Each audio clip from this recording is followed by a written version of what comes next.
Good morning, everyone.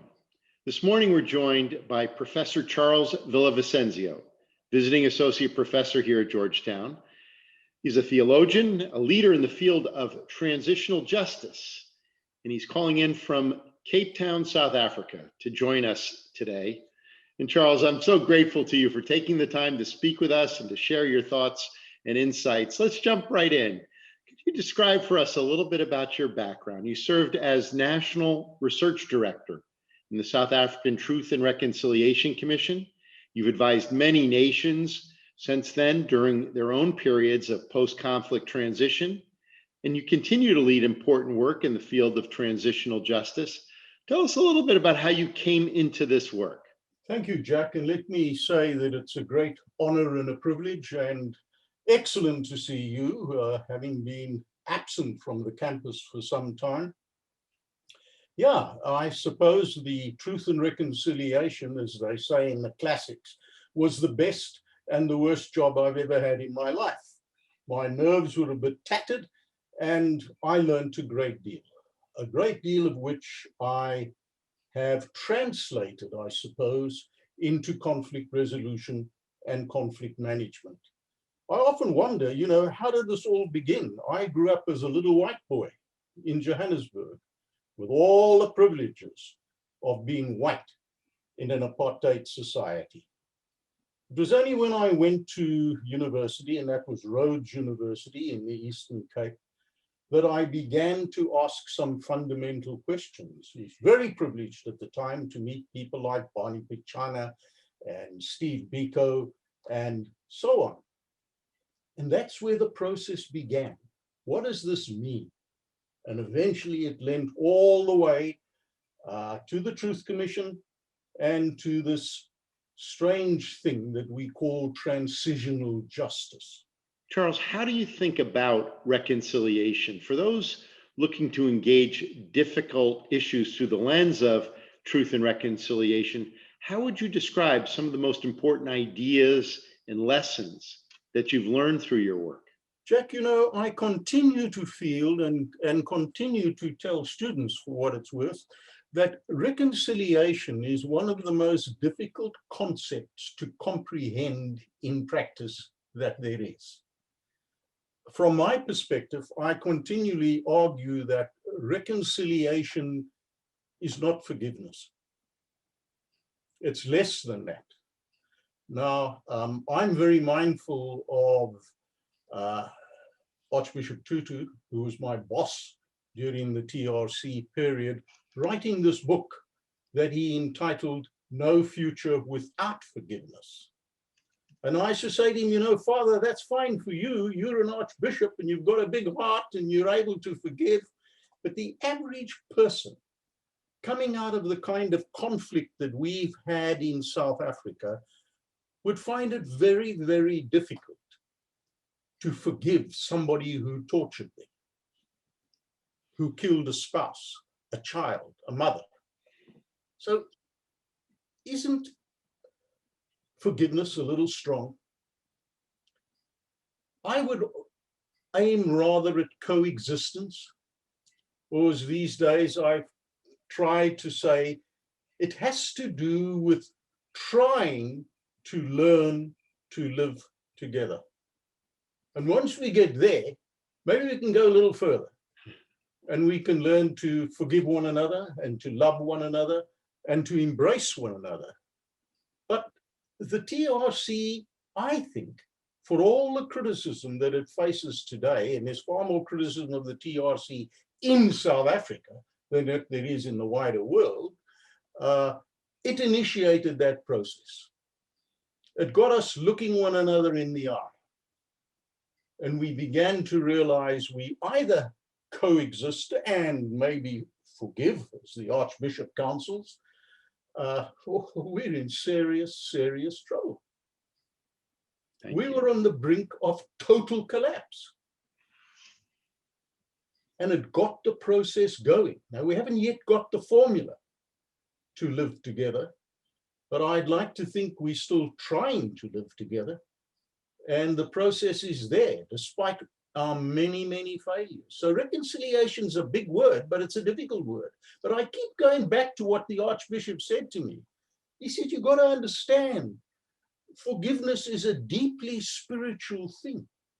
And if you don't get to that, you're going to neglect all your commitments to learn to live together. And I keep remembering that. But the Archbishop was a great man, is a great man, should I say. Thank you. Thank you. Now, in 2000, you founded the Institute for Justice and Reconciliation in Cape Town, and you served as its executive director for 8 years. You're still active with the Institute as a senior research fellow. Could you tell us a little bit about the Institute's work and why it's so important? Well, you know, Jack, one of the things that I took out of the TRC was that something we often neglect is the post-conflict, post-peace settlement dimension of it all. We've got to work a lot harder at nation building. How do you bring former enemies or adversaries or people you just don't know, but they were on the other side of the divide? How do you bring them into conversation with one another, deep conversation? And that was the purpose for which the Institute for Justice and Reconciliation was established, and it was a great ride. Yeah. Now, you've had a wonderful and long relationship here with us at Georgetown. I think your first visit here was in 1989 when you were on sabbatical from your teaching position at the University of Cape Town. And I think in that year that you were here, you wrote one of your important books. I think it was a theology of Reconstruction, if I remember correctly. That's and correct. then Nobody reads it anymore, but yes, that's what I wrote. And then for the last decade or more, you've been here as a scholar in our conflict resolution program in our government department. Tell us about your experiences with that program. What are the kinds of issues and questions that you seek to explore with our students who want to contribute to conflict resolution? Jack, I've taught in the conflict resolution on and off for 12 years. And that's been a great experience. It was and is an opportunity to take my existential involvement in the political struggle in South Africa and say, what does this mean? Not only theoretically, but also at that existential level. What have we got to do? And I think that there are dimensions to conflict resolution, as my colleagues in the program know, that are sometimes neglected. And I always say to my students that, all of you are more intelligent than me to start with. They all, know this thing called a computer, and they can get information while I'm still looking for the thing, and so on. I said, but so, the question is, you may well ask, if that is the case, why are you there? Why am I there? And I would say to them, there's only one reason for which I'm here. And that is because I've seen the sun rise and set more often than you have. I've had a little experience, ups and downs in South Africa, in other parts of Africa, in Latin America, and so on. And I think there are certain dimensions which I try to tease out with students. The one is you've got to anticipate the problem before it gets there. What is going to happen in the Middle East, for example? Anticipate it in a very honest way. Number two, ask yourself that fundamental question, how can we take a step forward? If I may pick on the good old Archbishop again, I'm not asking you to forgive. How do we move forward? What's the next practical, viable step in moving forward? Because I think that is what transitional justice is all about. And then, of course, by God's grace, to come up with a solution that enables us to say, well, there it is. We're now at peace. Mm-hmm. So conflict resolution is a very complex program, I think. I used to have a colleague, old John Cumsty, you may even know him from UCT days. And John used to call himself a specialist in generalities. Now, I was a young lecturer, you know, I just had my PhD and I thought the old man's gone mad. Well, how can you be a specialist in generality? What's your topic? Where's your focus? Where are you going to be an expert? And I look back and I think John had something there. Conflict resolution, for example, is a multidisciplinary exercise. You've got to know a little bit about economics, psychology, philosophy. Economics is a very, very big one. You've got to work through those things. You've got to try to understand. And you've got to work with people in terms of how do you move forward. So it has to do with analysis. It also has to do with negotiation skills, mediation skills, and ultimately putting the football between the posts and scoring the goal. So it's a tough one. And Georgetown has given me a wonderful opportunity to try and explore some of those issues. Thank you.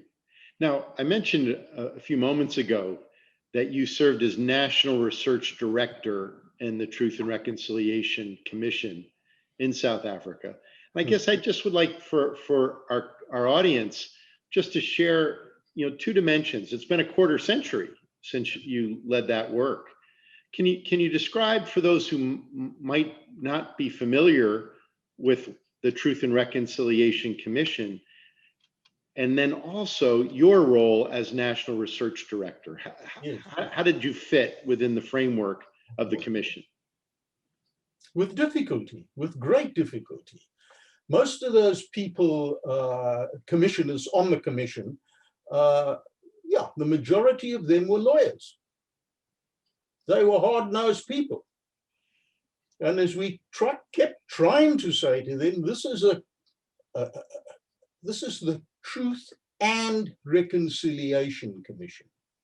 It's about law, but it also has to do with coming together and healing a nation and getting former enemies and adversaries to say, okay, you know, nobody has the supreme solution, but we're going to begin to find a way to coexist, to face the problems, to move forward. And it was within a situation where, you know, I think most people, probably yourself, as you and I knew one another so well in those days, thought we were facing Armageddon. I mean, South Africa was in serious, serious problem. We had conditions. We had the capacity to kill one another. We didn't have the capacity to make peace. And that's where the Truth and Reconciliation Commission began to work. Listening to perpetrators, listening to victims, to survivors, and saying, this is what we've heard. This is how we believe we ought to move forward. I was the National Research Director. So with a team of very, very skilled and able researchers, we put together this 5-volume report, which we handed to Mr. Mandela in Pretoria on the very day, Jack, that F.W. de Klerk, the former president, went to court to stop the release of the report because he didn't like something we said. At the same time as the ANC came out openly and said we didn't give sufficient credit to the Umkhonto, which was the armed wing of the National Truth and Reconciliation Commission. And, you know, so we got it from both sides, but we got it out. And I think it was a starting point, but we haven't got the formula correct in moving forward. In fact, the situation is very, very grave in South Africa at the moment. We have not negotiated, anticipated the post-conflict, post-peace settlement period. Got it. Now you have an important new book out this year. Oh, Living Between Science and Belief, The Modern Dilemma. Tell us about that book and the ideas that you're hoping to share and explore within it. Jack, it's been something you will recall conversations we've had in your office and over a good breakfast or something on many, many occasions. And I've had huge problems. I have a PhD in theology. I have huge problems in understanding a orthodox doctrinaire notion of the Christian faith. I think we've deviated from the origins of that faith. What I try to do in this book is to say, hey, we're living in a scientific world. We're living in a technologically developed world. We're living in a world in which people have gone to the moon, for goodness sake. So it becomes very difficult to talk about some of the issues that we would find in the New Testament, in the Torah, and in the Quran, which I've tried to read quite recently, quite carefully in recent days. Now, how do you live with both? And what I'm saying is that there are, in my humble opinion, certain scientific facts. Evolution. Where is the world going? Climate change, cooling, etc. How do we do this? How do we cope with this? How do we understand it? And I am suggesting that in spite of all this scientific stuff, all this critical analysis of the three great theistic faiths, there's still something that tells most of us that there's something more. Call it metaphysical, call it a mystery, call it spirituality, as many of us do. There's that something. And what is that something? And I'm saying that I find myself living between science and belief. I told somebody the other day, and I think I can say this to you and to our colleagues at Georgetown, I'm a prototypical agnostic. I don't know. And when I read the fundamental, the sacred texts, there it is, very clear to be said. You cannot define God. We don't know who God is in the end. I don't think it's possible. This is an apathetic God that we have. One is beyond our understanding and comprehension, but that God is there. Let me pretend I'm a theologian still, and I remind you of St. Augustine, saying our hearts and minds shall know no rest until they find they rest in thee. Now, who the thee is, I'm not prepared to define at a doctrinaire level. And I do submit, Jack, that most of us who regard ourselves as people of faith, and that's what I do, would say we have some questions. We have some doubts. And somebody once said, there are those things in this world that are known. There are those that are unknown. And there are those that are unknowable. I settle for the third. Thank you. Thank you. Thank you for taking all this time. Before we close, as you mentioned a moment ago, Georgetown has been your academic home for the last 12 years. Indeed. And we've been honored to have you as a part of our community. As we close, is there a message that you'd like to share with our university community? You know, Jack, what I've taken away from Georgetown that I brought home with me again and again in the conflicts that we still have at Stellenbosch University over languages and this sort of stuff. You know, I've quoted the example of Georgetown. Georgetown is a Jesuit university, and nobody can question that. Just open your eyes when you walk across the campus. That is a Jesuit university. But it's also a secular space in which people of different faiths and no faith at all engage one another. And that to me is really what I am trying to do in this little book. Come to terms with my own academic journey and to say to others, hey, I've got a hunch that many of you or others of you are in this debate, and how do we move forward? So it's an existential academic reflection on my heart and my soul. And the amazing thing about academia is that you can actually write about that stuff and somebody will publish it. So what a privilege. Well, and we're glad somebody did. And thank you. And Charles, it's been a pleasure to be able to spend this time together with you. And I can't thank you enough for joining us and for all that you share with our university community. And I look forward to being with all of you again soon. Take care of yourselves and take care of everyone around you. Thank For you. every Hoya, everywhere.